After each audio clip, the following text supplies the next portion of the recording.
Une belle maison levée au fond d'un vallon. C'était le rêve de ces années londoniennes.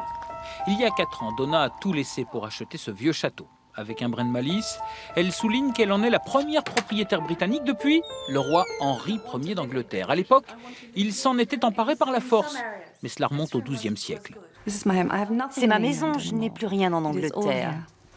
Je paie les impôts en France et j'essaie de vivre comme une Française.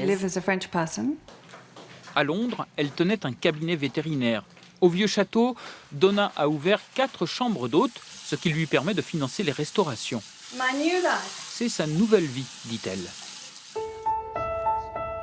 Au départ, ce n'était qu'une maison de vacances, destinée à oublier la grisaille des hivers passés à Londres près de Waterloo Station.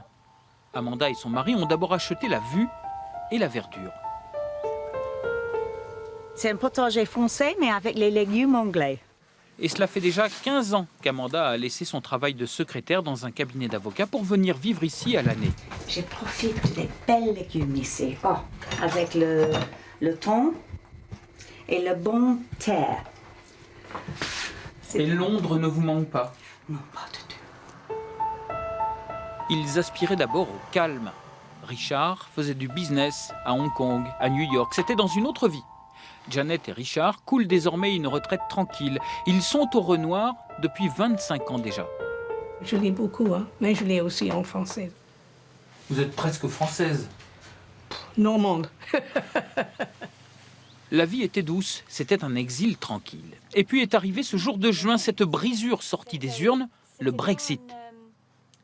Pour mes amis qui habitent ici, pour tous nos amis, nous étions comme ça pour peut-être 2-3 semaines. Juste incroyable. Une décision, c'était incroyable pour nous.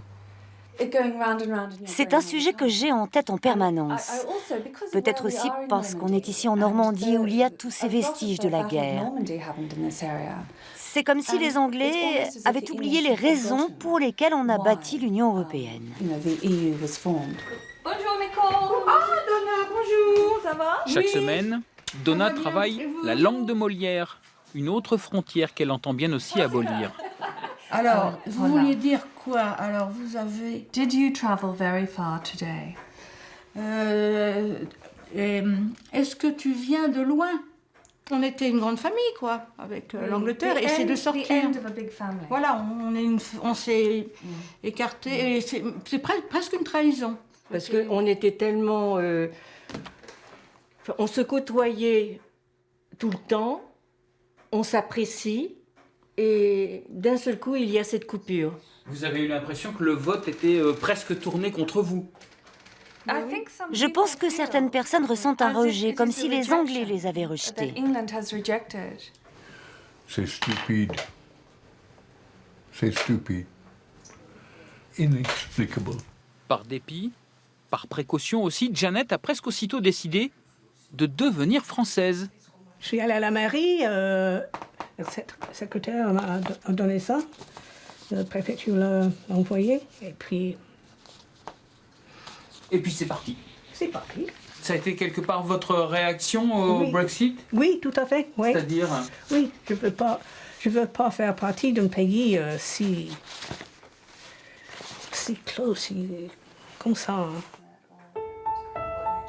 Dans le village du Renoir, Janet est une figure, une référence. Secrétaire du comité des fêtes, elle est conseillère municipale. Mais après le Brexit, pourra-t-elle conserver ses mandats? Pour être conseillère, je sais pas. Le maire est un peu... Donc c'est une des raisons que je veux être française.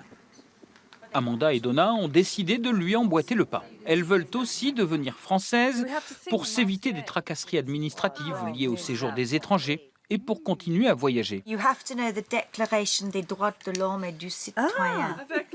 Et c'est ensemble qu'elles préparent leur dossier de naturalisation. La Révolution française, la Révolution. Charlotte Corday. Oui, c'est ça. Ouais, Napoléon. Le dossier sera déposé à la fin de l'année quand Donna aura cumulé 5 années de séjour en Normandie.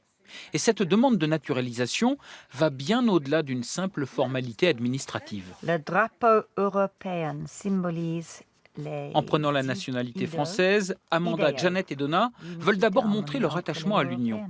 C'est très Ça, important. c'est très important pour nous. Très important. Nous sommes européens avant anglais. Nous pensons ça. Oui, Oui, Nous tout à croyons fait. ça. C'est Donc, très important. Ouais. Et pour moi, c'est... Et même le coq approuve. Do it again!